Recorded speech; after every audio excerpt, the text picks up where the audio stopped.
তারাপীঠ মন্দির আমাদের পশ্চিমবঙ্গের বীরভূম জেলায় অবস্থিত এই মন্দির। আর এই মন্দিরেই বিরাজমান রয়েছেন মা উগ্রতারা। তন্ত্র সাধনায় 10টা মহাবিদ্যার মধ্যে দ্বিতীয় মহাবিদ্যা বলা হয় এই মা তারাকে। এই মন্দির সবথেকে প্রসিদ্ধ তন্ত্র সাধনার জন্য। এখানে তন্ত্র সাধনার জন্য পৃথিবীর বিভিন্ন প্রান্ত থেকে তান্ত্রিকরা আসেন। একদম সাধারণ আটচালা বিশিষ্ট এই মন্দির দেখতে যতটা সিম্পল, ঠিক ততটাই রহস্যে ভরা রয়েছে এই মন্দিরের ইতিহাস। অনেকের মতে এই তারাপীঠ মন্দির 51 সতীপীঠের মধ্যে একটি। এখানে মায়ের ত্রিনয়ন পড়েছিল। আজকের এই ভিডিওতে আমি আপনাদের সাথে শেয়ার করব তারাপীঠ মন্দিরের সমস্ত ইনফরমেশন। যেরকম আপনারা এখানে আসবেন কিভাবে এসে মায়ের দর্শন করবেন ও পুজো দেবেন, আর তার সাথে সাথে শেয়ার করব এই মন্দিরের কিছু ইতিহাস। ভিডিওটি ভালো লাগলে লাইক, কমেন্ট ও সাবস্ক্রাইব করে আমাদের সাপোর্ট করবেন ও পাশে থাকবেন। তারাপীঠ আসার জন্য সবথেকে বেস্ট অপশন হলো ট্রেন। হাওড়া বা শিয়ালদা দুটো স্টেশন থেকেই অনেক ট্রেন রয়েছে তারাপীঠ আসার জন্য। নামতে হবে রামপুরহাট স্টেশনে। তার মধ্যে অন্যতম হলো হাওড়া থেকে গণদেবতা এক্সপ্রেস, কুলিক এক্সপ্রেস, কবিগুরু এক্সপ্রেস, আর শিয়ালদার থেকে কাঞ্চনজঙ্ঘা বা মা তারা এক্সপ্রেস। আমি প্রত্যেকটা ট্রেনের টাইম ডিসপ্লেতে দিয়ে দিচ্ছি। রামপুরহাট থেকে পার পার্সন 40 টাকা শেয়ারিং টোটোতে চলে আসুন এই মহাপীঠ তারাপীঠে। এছাড়া আপনারা বাই রোডও আসতে পারেন। এখন আমরা তারাপীঠ যাওয়ার পথে আছি। আমরা টুকরি করে দাঁড়িয়েছি, এখানে চা খেয়ে নিয়েছি, রাস্তায় লাঞ্চ করব। এখন প্রায় বেজে গেছে 1-1:30 বাজতে যাবে। আমাদের সাথে জয় মাতা। কলকাতা থেকে তারাপীঠের distance by road approximate 220 kilometre. আর রাস্তাতে পড়বে দুটো টোল, 110 টাকা করে, 220 টাকা। আর টাইম লাগবে অ্যাপ্রক্সিমেট 5.5 থেকে 6 ঘন্টা মতো। তবে আমাদের একটু বেশি টাইম লেগেছে, কারণ আমরা বোলপুরে দাঁড়িয়ে আজকের লাঞ্চটা করেছিলাম।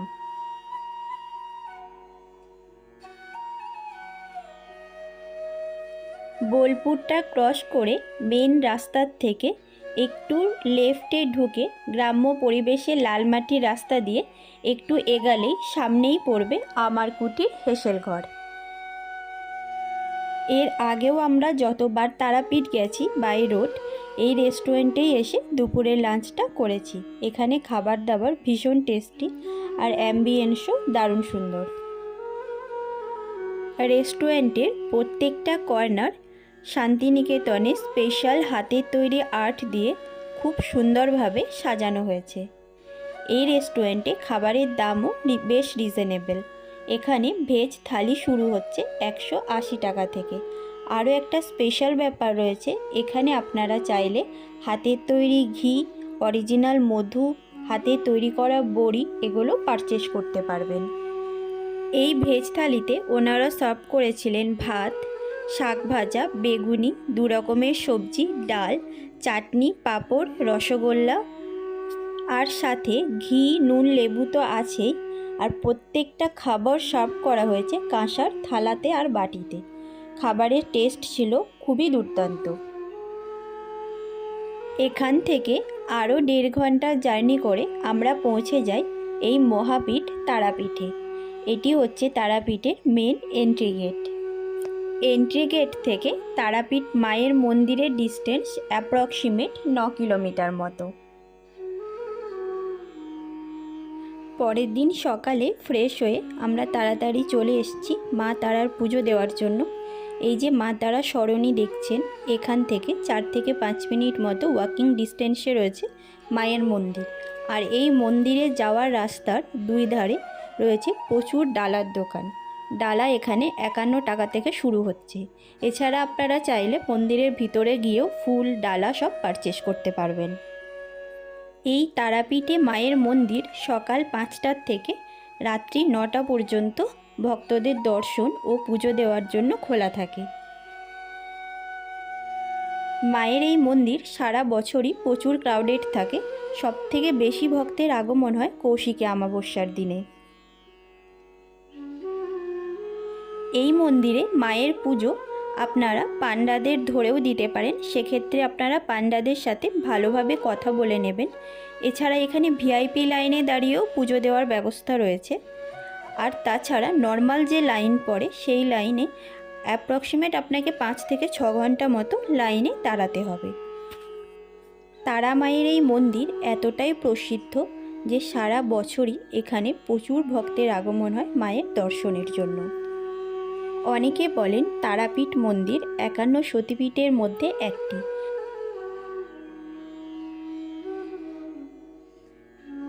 যেখানে মায়ের 3টি চোখ পড়েছিল, কিন্তু দেবী পুরাণে যে 51 সতীপীঠের নাম রয়েছে সেখানে এই মন্দিরের কোনো উল্লেখ নেই।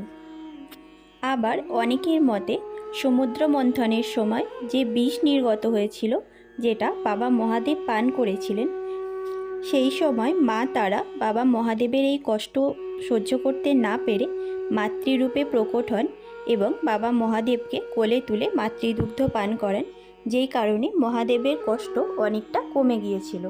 আর সেই রূপেই মা এখানে পূজিত হন। সর্বপ্রথম মা তারার আরাধনা করেছিলেন ব্রহ্মদেবের পুত্র ঋষি বশিষ্ঠদেব। তারাপীঠ মন্দির অ্যাপ্রক্সিমেট 500 থেকে 700 বছর আগে তৈরি হয়েছিল।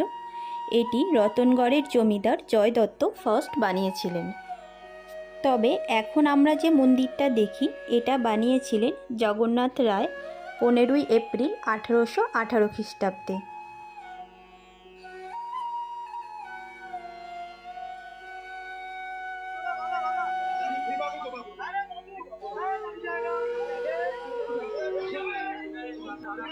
মন্দিরের ভিতরে আমরা যে ধাতব মায়ের মূর্তি দেখছি তার ভিতরেই রয়েছে মায়ের শিলামূর্তি, যেখানে মা তারা শৈশবরূপে থাকা বাবা মহাদেবকে মাতৃদুগ্ধ পান করাচ্ছেন।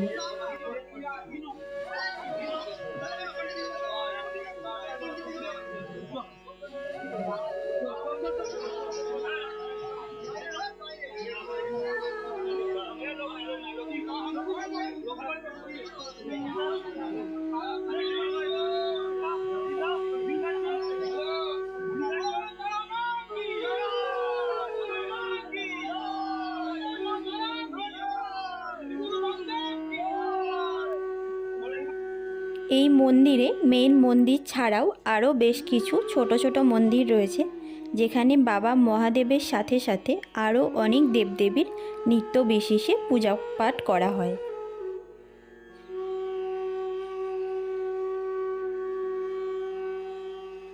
তারাপীঠের মায়ের মন্দিরের ঠিক সামনেই রয়েছে একটা কুণ্ড, যেটির নাম হচ্ছে জীবিত কুণ্ড, বা এই পুকুরকে মা তারার আদি পুকুরও বলা হয়। এই পুকুরের জল ভীষণ পবিত্র বলে মনে করা হয়। ইভেন পৌরাণিক কাহিনী অনুযায়ী এই কুণ্ডের জলের মধ্যে মৃত প্রাণীর দেহে প্রাণ সঞ্চালনেরও ক্ষমতা রয়েছে। এই মন্দিরে প্রত্যেক দিন সন্ধ্যা 6:30টায় সন্ধ্যা আরতি হয়। মেন মন্দিরের সামনে যে নাট মন্দির রয়েছে ওখান থেকে ডাইরেক্ট এই আরতি দেখা যায়। এছাড়া মন্দিরের দুই পাশে দুটো বড় স্ক্রিনে আপনি এই সন্ধ্যা আরতি লাইভ দর্শন করতে পারবেন। নাট মন্দিরে বসে আরতি দর্শন করার জন্য অ্যাপ্রক্সিমেট 1-1.5 ঘন্টা মতো আগে মন্দিরে আসতে হবে।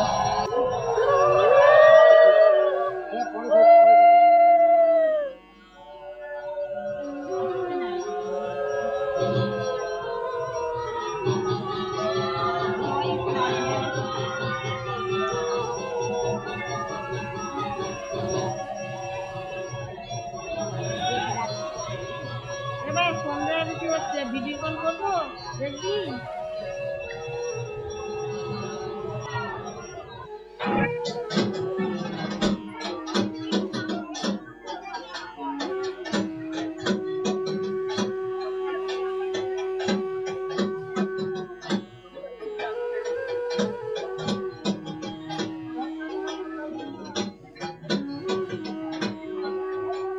মায়ের আরতি দর্শন করে ও ভোগ প্রসাদ নিয়ে আমরা মন্দিরের বাইরে বেশ কিছু পুজো সামগ্রী জিনিস পারচেস করি। এরপর আমরা গিয়েছিলাম এই শক্তিপীঠেরই অভিন্ন একটি অংশ তারাপীঠ মহাশ্মশানে। এই শ্মশান মন্দিরের পশ্চিম দিকে অবস্থিত। অনেকের মতে অমাবস্যা রাতে মা তারাকে এই শ্মশানে বলি হওয়া পশুর রক্ত পান করতে দেখা যায়। তান্ত্রিকদের মধ্যে মান্যতা আছে কঙ্কাল আর শ্মশান মা তারার ভীষণ প্রিয় স্থান। মা তারার সমস্ত পিকচারে ওনাকে শ্মশানবাসীর মতোই দেখানো হয়েছে। আর এই কারণেই তান্ত্রিকরা তন্ত্র সাধনার জন্য এই তারাপীঠ মহাশ্মশানকেই বেছে নেন। মহাশ্মশানের এই পূর্ণভূমিতেই বৈশিষ্ট্য মুনি মা তারার সাধনা করেছিলেন। সাধক বামাখ্যাপাও এখানে বসেই মায়ের সাধনা করে মায়ের দর্শন পেয়েছিলেন। এই শ্মশানের মধ্যে সাধক বামাখ্যাপার সমাধিস্থলও রয়েছে। আমাদের তারাপীঠ ভ্রমণ এখানেই শেষ। আপনাদের কাছে আরও একটা দিন টাইম থাকলে আপনারা টোটো বা গাড়ি ভাড়া করে বীরচন্দ্রপুর, আলটা, নলহাটেশ্বরী মন্দির এগুলো ঘুরে দেখতে পারেন। ভিডিওটি ভালো লাগলে ও ইনফরমেটিভ লাগলে লাইক কমেন্টের সাথে সাথে আমাদের YouTube channel royal star Riders RSR subscribe করে আমাদের সাপোর্ট করবেন ও পাশে থাকবেন। আপনাদের সকলকে হ্যাপি নিউ ইয়ারের অনেক অনেক শুভেচ্ছা। Thank you for watching.